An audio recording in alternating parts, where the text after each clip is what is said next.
Hey everybody, it's April. I'm back at it finally. I had to take some time off from planking and yoga, etc., due to illness.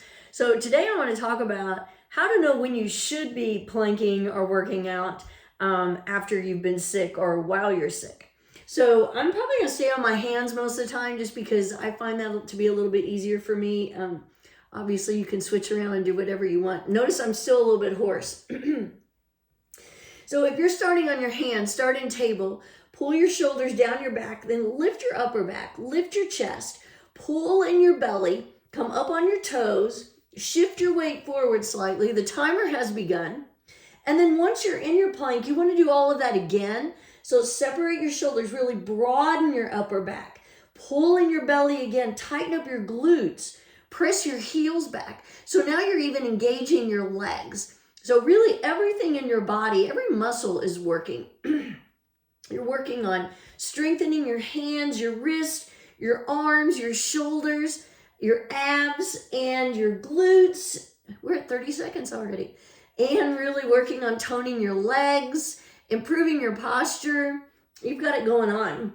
So I was sick with bronchitis actually it took me about 2 weeks to get over it, mostly because the first week when I went to the doctor, I was misdiagnosed.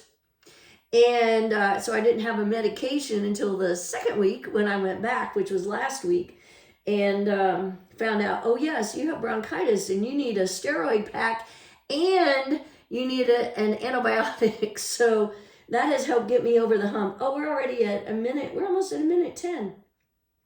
I'm just going to stay here for a little bit and then I'm going to switch to side plank. So one of the things that I did wrong was I kept exercising even while I was sick. And, but it was mostly because I would feel pretty good. And I'd think, you know what? I think I can do a plank. Now, I didn't do one talking 130 because I couldn't. I didn't have much voice at all. But I still felt like I could hold a plank. And I did. I actually did it a couple times. But the last time I did it was actually last Wednesday. And I remember afterwards thinking, oh, I shouldn't have done that. While I was doing it, I felt pretty good, but afterwards I did not. And so that made me do a little research. I Googled, 2 minutes, I'm going to switch to side plank. So I Googled when you should go back to exercising or when you should lay off exercise. And one of the things it said, if it's below the head, stay in bed, which mine was definitely below the head. Mine was bronchitis. So it was in my lungs, my throat, below my head. How about that?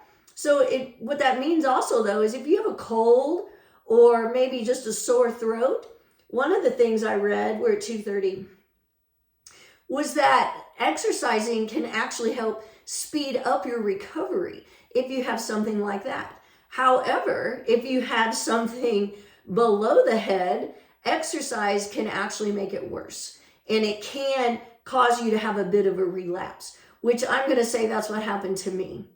And, it's hard for those of us who do work out or, really work on being in shape, 3 minutes, it's hard to convince yourself not to do it. And like I said, especially when you have those times when you start feeling pretty good and you think, oh, I'm feeling fine right now. I can go ahead and do a workout. And that's really not what you should be doing.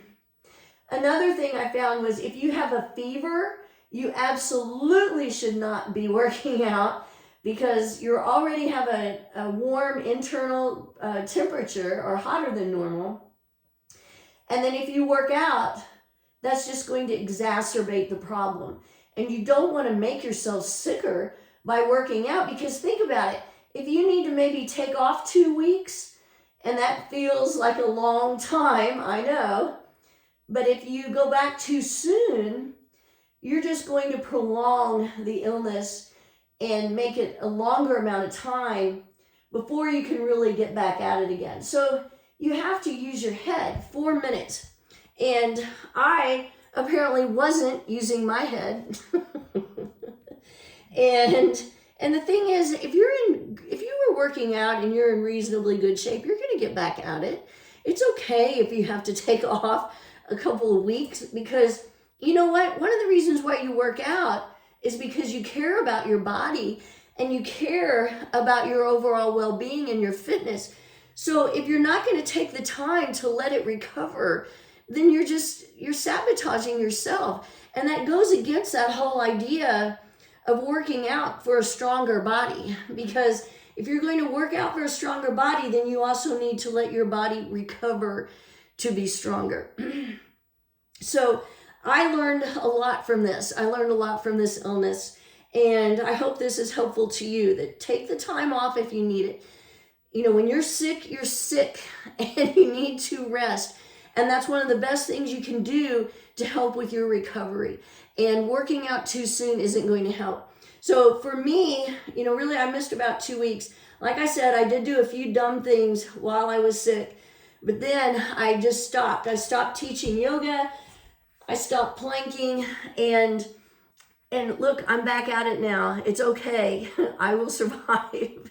And you know, it was also hard for me not to do handstands, and I did do those a few times. But anyway, so don't be a fool. When you're sick, be sick, and then allow yourself to recover. Have a great day.